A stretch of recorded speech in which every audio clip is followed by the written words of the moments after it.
Le Havre version Didier Digard n'y arrive plus. Le Havre s'incline 4-0 à domicile face à l'Olympique lyonnais, ce qui le laisse 16e de Ligue 1 après quelques semaines décevantes.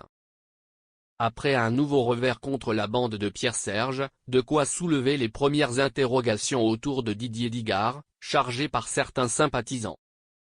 La tension monte en Normandie.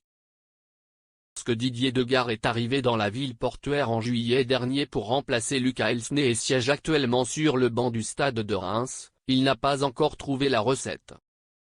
Même si l'exercice 2024-2025 a débuté assez encourageant d'un point de vue comptable, 6 sur 9, l'ancien technicien de l'OGC Nice vient d'enchaîner 5 défaites consécutives lors de la réception de l'Olympique lyonnais ce dimanche. Décevant dans le match, incapable de se défendre face aux Rhodaniens, les Ciels et Marines ont logiquement été finalement écrasés, 0-4.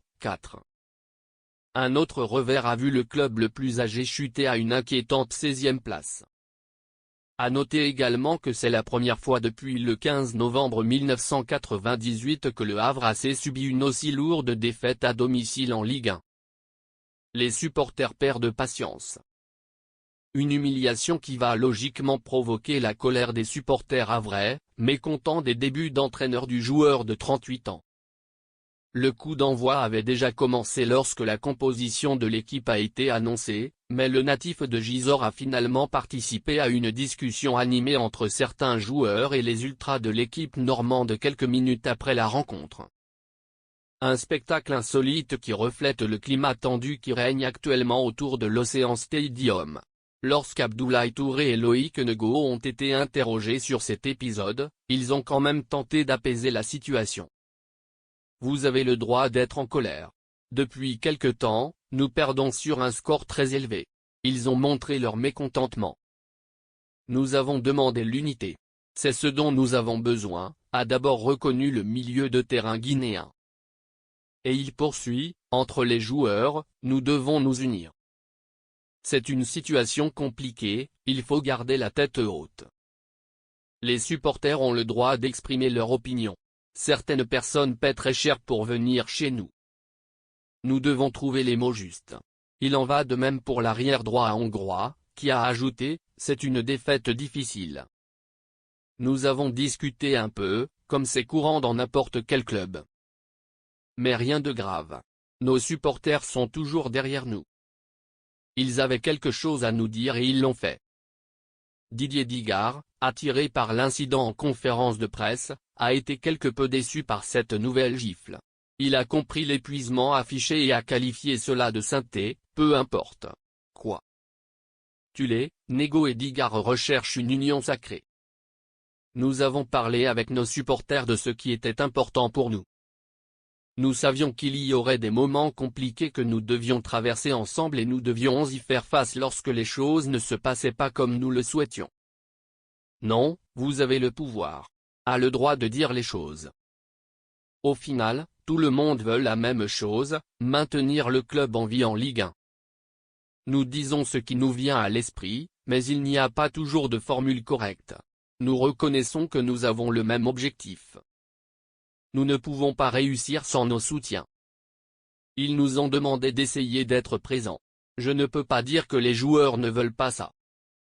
C'est difficile à accepter, mais il faut être réaliste. Nous pouvons et devons faire mieux, a en ce sens avoué le nouvel architecte de Hamen. Dimanche, le HAC n'a pas trouvé la bonne formule face à un Lyon collectivement attractif, emmené par Ryan Cherki.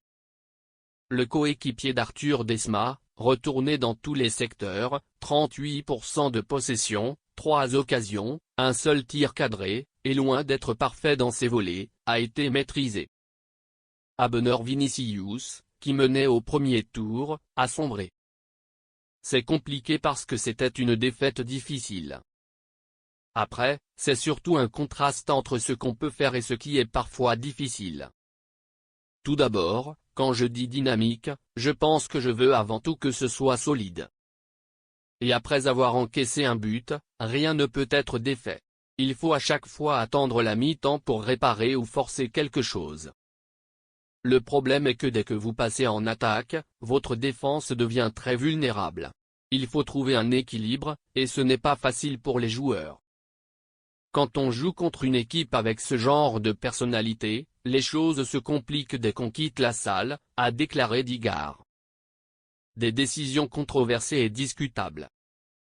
La décision du directeur était non seulement controversée, mais elle semblait également impuissante. De nombreux observateurs avaient des doutes sur le 11 de départ du nouveau tacticien havrais après avoir survécu à une gifle de l'OL. Pourquoi Issa Soumaré, qui espère marquer son premier but de la saison, devrait-il rester N-9? Où est passé Emmanuel Sabi? Comment expliquer la présence de Darel Kuziev et Yacine Kefta sur le banc? Il y avait une envie de rencontrer Oussama Targarin. Nous espérions qu'il nous apporterait son flair technique d'un point de vue offensif. J'y ai un peu réfléchi, car nous savons que la puissance offensive des trois défenseurs est souvent. Il manque et on sait qu'il peut souvent créer de l'attaque et nous donner quelque chose. C'était le choix le plus compliqué à faire, a répondu Digard. Mais force est de constater que la surrotation et les nombreux systèmes tactiques testés par l'entraîneur normand ont laissé l'équipe du Havre aujourd'hui dans une sorte de vulnérabilité. Le HAC, auteur de 7 buts mineurs, souffre toujours de la même manière en attaque. Si le retour d'André Ayew, entré en jeu dans les 30 dernières minutes de la rencontre olympienne, va redonner un nouveau souffle à l'attaque normande.